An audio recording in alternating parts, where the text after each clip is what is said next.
नमस्कार, आप सभी का एक बार फिर से स्वागत है प्रॉपर्टी नॉलेज विद उबेस में। आज एक और टॉपिक आया, इम्पोर्टेंट टॉपिक आया आज हमारे सामने।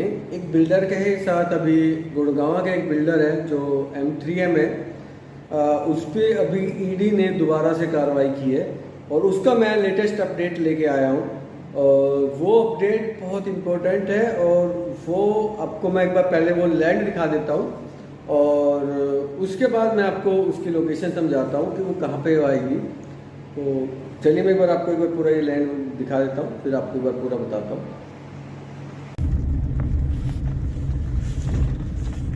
ये वो लैंड है जहाँ ईडी ने इसको अटैच किया है, M3M का ना। ये लैंड है ईडी की, नया प्रोजेक्ट लाने का प्लान कर रहे थे।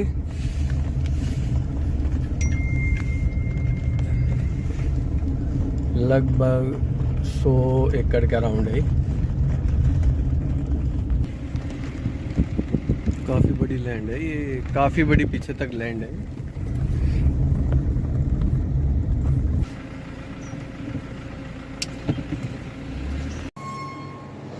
ये जो आपने लैंड देखी है ये आती है अपनी, ये जो लैंड है ये है IMT मानेसर के लगती हुई, जो तहसील तो हालांकि अरसरों लगती है। वहाँ एक बिल्डर है स्वास्थी, उसके साथ लगी हुई लैंड है और इसको ईडी ने अभी इसको लगभग ये जो लैंड है 88 एकड़ है। तो टोटल 88 एकड़ तो है रेजिडेंशियल एरिया, जो कि इसमें इंडस्ट्री एरिया भी आना है। और क्योंकि ये सिर्फ सेक्टर था वो इंडस्ट्री एरिया के अंदर ही आता है। तो किस गांव की ज़मीन है सारा मैं आपको बताऊंगा, क्या इश्यू रहा है। और लगभग इसमें 10 एकड़ के अराउंड कॉमर्शियल है, 10.35 एकड़ की कॉमर्शियल है।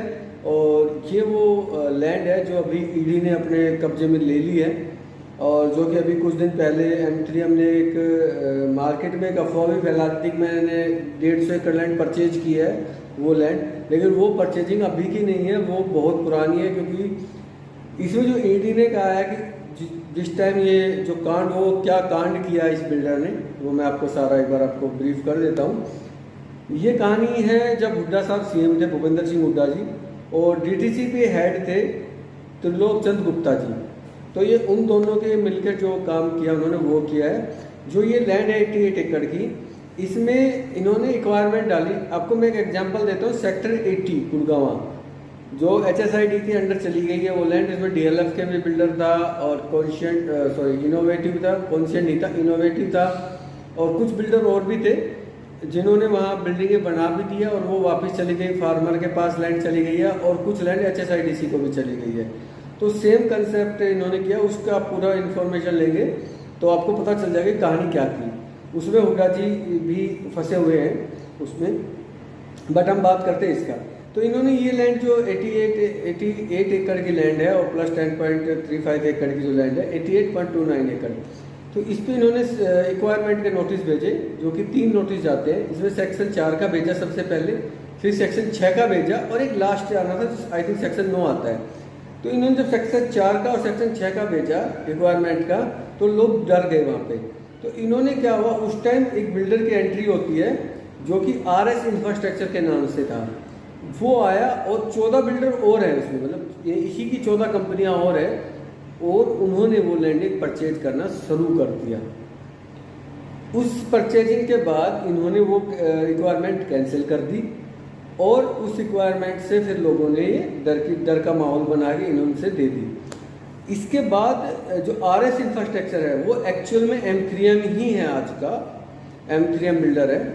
तो इन्होंने वो रिक्वायरमेंट को कैंसिल कर रहा और फिर एक गलत तरीके से इन्होंने CLU करवाई उस लैंड की, जो सेक्शन 6 आने के बाद टफ हो जाता है, मुश्किल है, नहीं हो सकता। इन्होंने वो CLU पास कराई।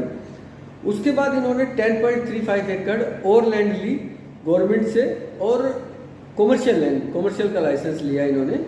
और उसमें ये कंडीशन थी कि आपको 1 साल के बना के देना है। लेकिन वो जब 2004 में 14 में तो हुड्डा साहब चले गए थे, तो आज 2024 चल रहा है, तो हो सकता केस थोड़ा पहले होगा, तो नहीं बनाई इन्होंने, वो कंडीशन भी खत्म कर दी इन्होंने। ये केस हुआ, फिर CBI में ये केस गया और CBI के थ्रू ये ईडी के पास आया। और ईडी ने अब क्या किया, इसको सारी इंक्वायरी करने के बाद इन्होंने M3M ने बंसल साहब ने ये अपनी एक कंपनी है रेलिगेयर तो सबने सुना ही है, बड़ी कंपनी है, बड़ा कॉर्पोरेट हाउस है, उसी की एक कंपनी है लो रियल्टी प्राइवेट लिमिटेड। तो उन्होंने ये उनको बेच दी जिसकी कॉस्ट थी 726 करोड़ रुपए, और जो धोखाधड़ी का केस आया वो 300 करोड़ का इनका आया है, और जो कॉस्ट में इन्होंने ट्रांजेक्शन करी वो 726 करोड़ की थी। तो इसमें एक क्वेश्चन आता है कि भाई फार्मा ने डायरेक्ट अगर एम3एम को बेचा है जो आरएस इंफ्रास्ट्रक्चर के नाम से, तो फिर इसमें एम3एम और हुड्डा साहब क्यों फंसे? उनको लोगों को डराया गया कि आपने सेक्शन 4 नोटिस दिया, चलो नॉर्मल होता है सेक्शन 4 का, मान लेते हैं। फिर सेक्शन 6 दिया इन्होंने, और उसके बाद ही कंफर्म हो गया कि आपकी रिक्वायरमेंट होनी है। तो गांव वाले सोचे कि बड़ा मूर्ख आ गया ये आरएस इंफ्रास्ट्रक्चर, क्योंकि उस टाइम इतना ज़्यादा चलता नहीं था। तो इन्होंने आरएस इंफ्रास्ट्रक्चर को एक उससे जो रिक्वायरमेंट हो रही थी उससे फालतू रेट पर उन्होंने उसको बेच दी। उसके बाद ये आपका कैंसिल हो गया। तो ये सारी कहानी ऐसे ये प्लान किया गया हुड्डा साहब के, और ये पहला केस नहीं है हुड्डा साहब का, दूसरा केस है। सेक्टर 80 में इन्होंने पहले मात खा चुके हैं, इसमें भी ये फंसेंगे, उसमें बाकायदा नाम है हुड्डा साहब का और डीटीसीपी त्रिलोक चंद गुप्ता जी का। तो हाँ, ये भी हो सकता है कि पॉलिटिकली भी हो सकता है, लेकिन M3M की बात करें, क्योंकि मेरा चैनल बिल्डर से रिलेटेड है, मेरा पॉलिटिकली चैनल नहीं है, तो M3M पे पहले भी ईडी की रेड पड़ी है, उसके साथ एक ये हो गया। लेकिन ये केस और पहले वाला केस में बिल्कुल फ़र्क है, ये एक अलग केस है। ये M3M उस एक साजिश का हिस्सा है जो हुड्डा साहब के साथ मिलके बनाई है, इन्होंने साजिश की है।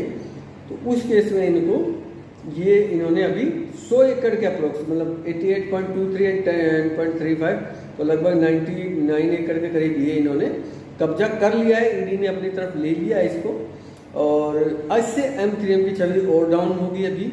और अब देखिए जो नियर पोजीशन पे है उनको तो मैं ये कहूँगा कि वो तो हो जाएंगे, उसमें कोई इश्यू नहीं है। जैसे आपका 89 में है सॉलिट्यूड एंड जेम्स, वो भी हो जाएगा। लेकिन अगर हम 79 के प्रोजेक्टों की बात करें तो वो अभी थोड़ा कंफ्यूज है, या 113 की बात करें या 114 की बात करें तो वो थोड़ा सा मेरे को टफ लगता है।